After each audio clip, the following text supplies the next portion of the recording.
Fear hides in so many forms. Anxiety about the future, fear of rejection, fear of failure, even fear of success. But the Word of God is clear. Fear is not from Him. 2 Timothy 1:7 says, "For God has not given us a spirit of fear, but of power and of love and of a sound mind." That means fear is an intruder, not a tenant. So today we're going to expose fear's lies, replace them with truth, and pray for the boldness of the Holy Spirit to fill you again. Stay with me through this prayer. You're about to feel chains begin to break. Fear is not just an emotion. Scripture calls it a spirit. That means it whispers lies to control your thoughts, your sleep, your peace, your decisions. In 2 Timothy 1:7, the Apostle Paul was reminding Timothy that fear doesn't come from God. Courage does. The Greek word for fear here means cowardice or timidity, the shrinking back from purpose. But God's Spirit gives us power, supernatural ability, love, divine compassion, and a sound mind, disciplined, stable thinking. Fear tries to make you forget who you are. Faith reminds you who God is. Psalm 27 verse 1 declares, "The Lord is my light and my salvation. Whom shall I fear? The Lord is the strength of my life. Of whom shall I be afraid?" David didn't deny the presence of threats. He redefined them by the presence of God. When the Lord becomes your light, fear loses its shadow. David had real enemies, real danger. But his confidence didn't come from his sword, it came from his shepherd. Fear often grows in the dark, when you rehearse the worst-case scenario. But when you bring it into the light of God's truth, it shrinks. Whatever you magnify becomes master. So magnify the Lord. Think of Joshua. When Moses died, Joshua inherited a terrified nation and an impossible assignment.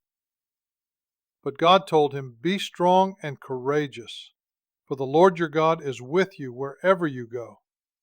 Courage wasn't optional, it was commanded, because God's presence guarantees victory. Or think of Peter stepping out of the boat in Matthew 14. The storm was real, but fear made him sink. Yet the moment he called on Jesus, the same water that threatened him became solid ground. Fear cannot survive where trust is active.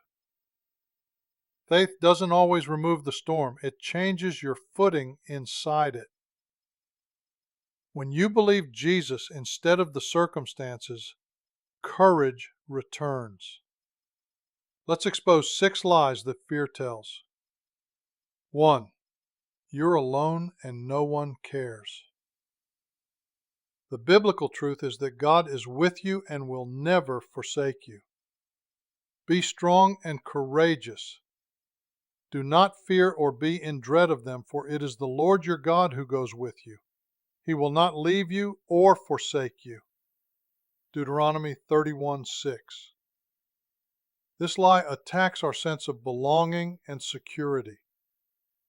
But from the covenant promises to Israel to Christ's final words in Matthew 28, "I am with you always," God declares His unwavering presence.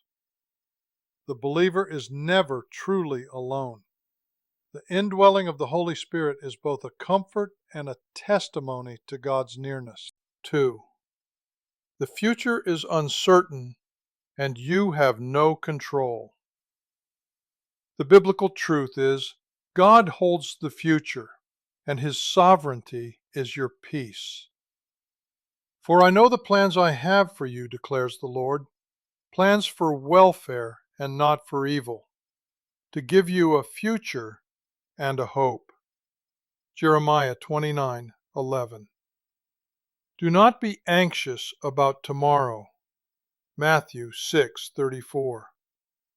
This fear is rooted in the illusion that we must control outcomes to feel secure.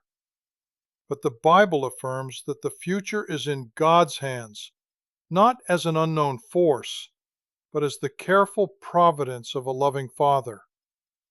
Trust in God replaces fear with peace. 3. You're not enough. You'll fail. The biblical truth is that your sufficiency is in Christ, not in yourself. My grace is sufficient for you, for my power is made perfect in weakness.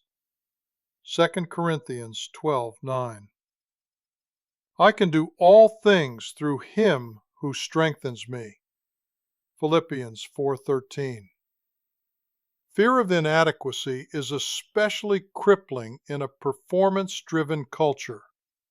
But the gospel turns this on its head, showing that our weakness is the very context in which God's power shines most clearly.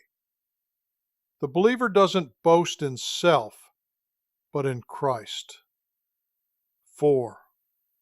If you obey God, you'll lose something important. The biblical truth is that obedience to God always leads to greater gain, even if sacrifice is required. No good thing does he withhold from those who walk uprightly. Psalm 84:11. Whoever would save his life will lose it, but whoever loses his life for my sake will find it. Matthew 16:25. This is the same lie Satan whispered in Eden, that God's way withholds something better. But Scripture consistently teaches that any cost of obedience is small compared to the gain of walking in fellowship with God and receiving His eternal rewards. 5.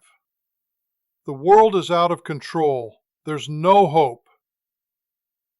The biblical truth is Christ reigns now and will make all things new. The Lord has established His throne in the heavens, and His kingdom rules over all. Psalm 100:319.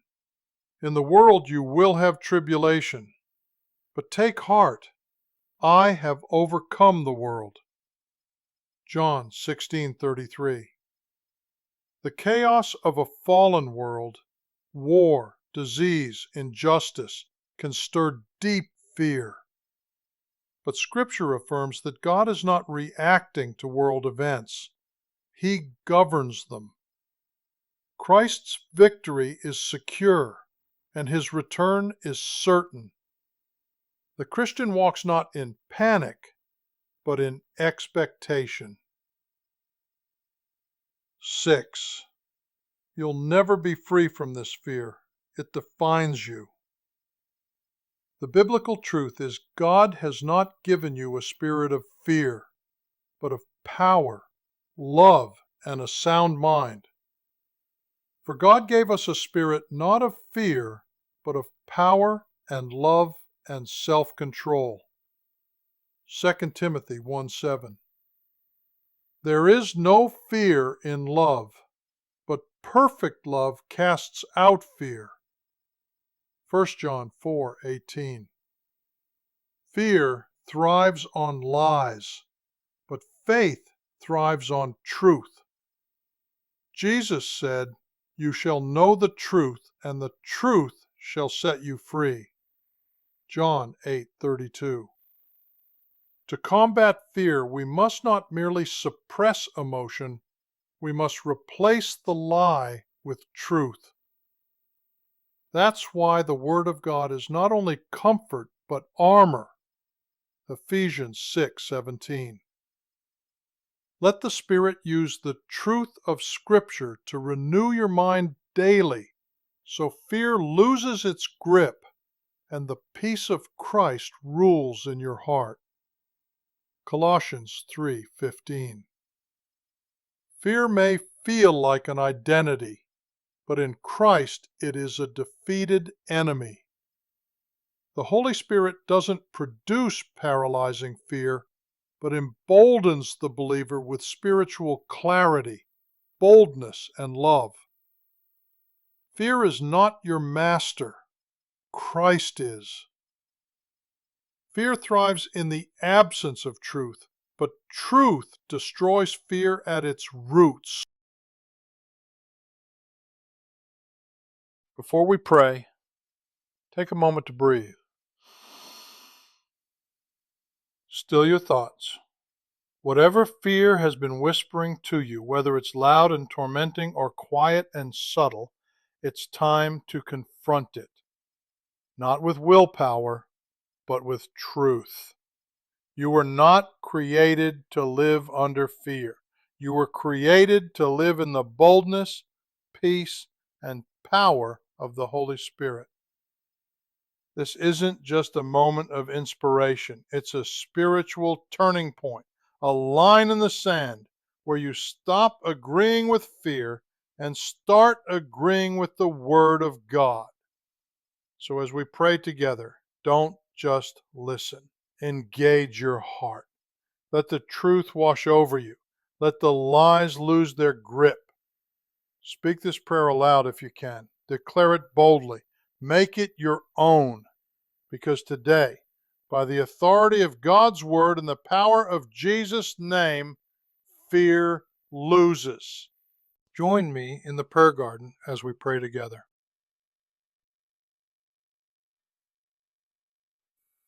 Heavenly Father, I come before you in the name of Jesus Christ, my Savior and Deliverer. I thank you for your word that declares I have not been given a spirit of fear, but of power, love, and a sound mind. Right now, I confess that fear has stolen my peace, silenced my confidence, and shadowed my joy. But I no longer agree with fear. I agree with your truth. Lord, forgive me for every time I magnified my problems instead of your presence. Today I renounce the spirit of fear and every lie it has spoken over me. Father, I confess that I have let fear shape my expectations, that I've rehearsed worst-case scenarios more than I've recited your promises, that I've magnified problems, not your presence. Forgive me, Lord. I repent for agreeing with the enemy's whispers. You're not enough. You'll never change. You can't survive unless you control everything. But today I silence those voices by lifting up your voice. Your word is a sword in my mouth and a shield over my heart. In the name of Jesus, I break every chain of anxiety, panic, worry, and intimidation. Fear, you no longer have authority in my mind, my emotions, or my home. Holy Spirit, fill the spaces fear once occupied. Fill me with power, your divine strength to stand when I would otherwise shrink. Fill me with love, love that casts out fear and draws me close to the Father. Fill me with a sound mind, steady, sober, self-controlled, and anchored in truth. To think clearly and rest in your peace. I declare that I am free from the spirit of fear. I am no longer a slave to fear. I am a child of God. I am hidden in Christ under the shadow of the Almighty. I am shielded by faith. I am clothed in the armor of God. I am covered by the blood of Jesus. I am surrounded by angels, and I am upheld by the word that never fails. Lord, replace every anxious thought with your word. When I feel weak, remind me, the Lord is my strength. When I feel afraid, remind me, whom shall I fear? When I feel overwhelmed, remind me, you are with me wherever I go. When I feel uncertain, I will trust. You hold my future in your hands. I declare Psalm 27 verse 1 over my life. The Lord is my light and my salvation. Whom shall I fear? I declare that no weapon of fear formed against me shall prosper. No nightmare, no memory, no threat, no news report, no diagnosis. Nothing shall separate me from the love of God that is in Christ Jesus my Lord. Father, let courage rise within me again. Let my faith roar louder than my fear. Let your peace rule in my heart like a river. I speak peace over my mind. Let it be still. Let it be whole. Peace over my emotions. Let them come under the authority of Christ. Peace over my nights. Let me sleep without torment or worry. Peace over my future, because you go before me and you are not afraid. You are not anxious about my life, so I won't be either. Let your peace guard my heart and mind in Christ Jesus, just as you promised in Philippians 4. Let your perfect love cast out every trace of fear. Let me walk today as one whose chains have been shattered and whose spirit has been revived. I decree that fear has no home here, because perfect love, your love, drives out fear. Thank you, Lord, for the freedom I feel even now. Thank you for the authority you've given me in Christ. Thank you for the truth that sets me free.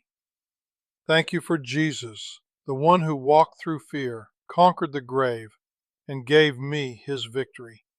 Father, I worship you, not because all my circumstances have changed yet, but because I am changed in your presence. So today, I don't just pray to be comforted, I pray to be transformed. Let fear be broken, let courage rise. You are my refuge, my light, my salvation, and my victory.